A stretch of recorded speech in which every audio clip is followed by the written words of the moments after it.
your game of the season. Is that as well as you've seen him run all year?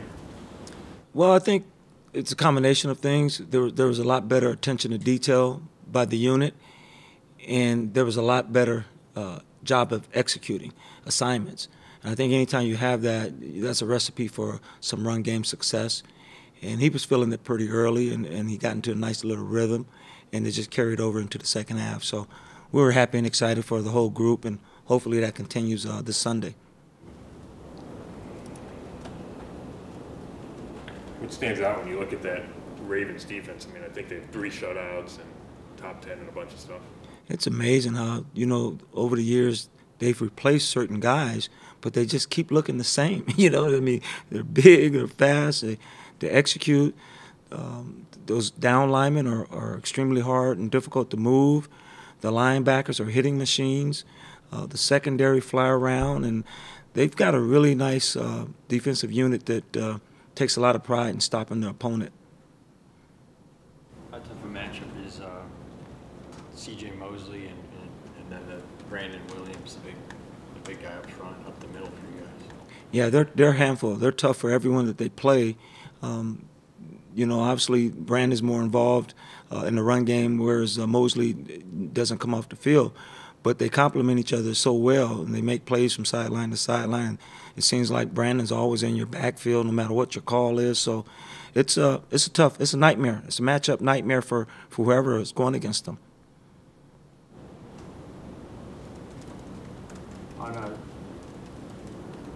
For Crow, do you think he's gained momentum here recently? Later in the season, do you think, is he seeing things better, or what do you think is going on for him? I think, I've mentioned times before, it's a combination. You have to have everyone on the same page. You need all 10 guys out there on the field, and sometimes the quarterback. So it's a collective unit that has to be on the same page and has to have great attention to details, and then you have to have execution when the ball is snapped. We've done that recently, and I think that's where the increase in the production has come. He's always run hard. He's always tried to do the right things. He's been extremely durable for us. He's really done a great job of just trying to do what we've asked him to do. And again, I think it's a collective group that are really having great attention to details, and execution of assignments have led to some success.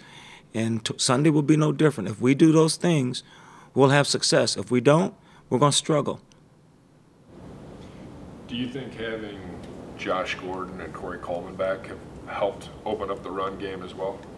I think Josh, and that's a great question.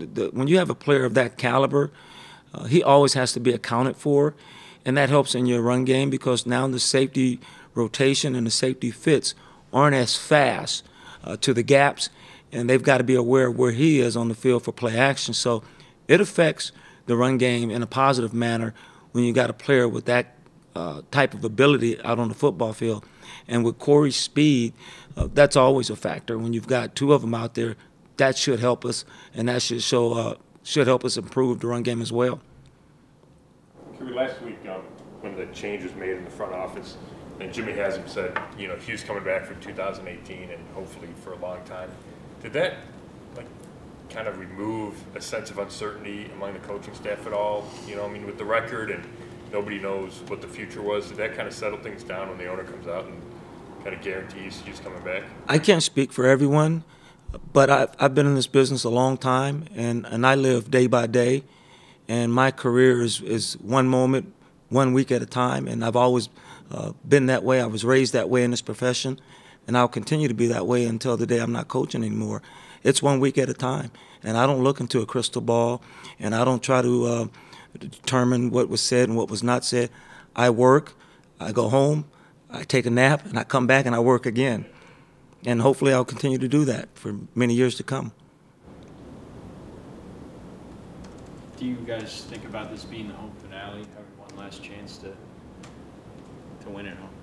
We talk about that quite a bit, surprisingly. I know people don't think that might be the case, but we really feel for our fans, and we want to do what's right for the city. It's been a trying season in terms of the W's and the lack of the W's and all of the L's piling up, and we really want to win this ball game for this city and our fan base because they deserve it. They've been so loyal to us, and we'd like to give them something to cheer about this Christmas, and hopefully we can take care of that on Sunday.